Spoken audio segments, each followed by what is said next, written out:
Swaraj news కి స్వాగతం. కరీంనగర్ జిల్లా శంకరపట్నం మండలం మోలంకూరు గ్రామంలో సర్పంచ్ అభ్యర్థి దండు కొమరయ్యపై గత రాత్రి గుర్తు తెలియని వ్యక్తులు దాడి. గ్రామంలో రోడ్డు ప్రమాదంలో గాయపడ్డ ఓ వ్యక్తిని పరామర్శించడానికి వెళ్లి వస్తున్న క్రమంలో కారంపొడితో దాడి చేశారని ఆరోపిస్తున్న దండు కొమరయ్య పోలీసులకు ఫిర్యాదు చేశామంటున్న బాధితుడు. నేను మోలంకూరు గ్రామ సర్పంచ్ అభ్యర్థిగా పోటీ చేస్తా ఉన్నా. ఒక దగ్గరి మిత్రుడికి యాక్సిడెంట్ అయిన తెలియగానే వారిని పరామర్శించడానికి పోవడం జరిగింది. పరామర్శించి మళ్ళీ రిటర్న్లో వస్తుంటే నాపై ఇద్దరు వ్యక్తులు దాడి చేశారు. వాళ్ళకు ముఖానికి మాస్కులు కట్టుకొని కారపొడి చల్లి పిడిగుద్దులు గుద్దారు.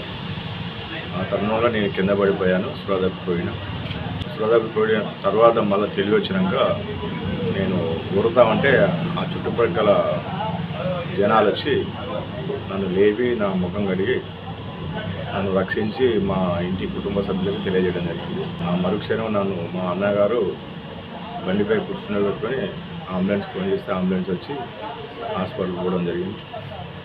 పోలీస్ కేసు కూడా పెట్టడం జరిగింది. గెలుపుకు దగ్గర ఉన్నాం కాబట్టి గెలుపును ఆపాలనే కుట్రతో నాపై దాడి చేశారు. దయచేసి గ్రామ ప్రజలు దాన్ని గమనించి ఇటువంటి అకృత్యాలు ఇక ముందు జరగకూడదని చెప్పి నేను మీ అందరికీ అప్పీల్ చేస్తూ ఉన్నా. ఈ విషయంపై మా ప్రియతమ నాయకులు కేంద్ర మంత్రి గారు బండి సంజయ్ కుమార్ గారికి వారికి తెలియజేయడం జరిగింది. మరియు జిల్లా అధ్యక్షులు గంగాడి కృష్ణారెడ్డి గారు కూడా తెలియజేయడం జరిగింది. ఇది ఏమైనప్పటికీ నాపై దాడి చేసిన వ్యక్తులను కఠినంగా శిక్షించాలని నేను కోరుతా ఉన్నాను.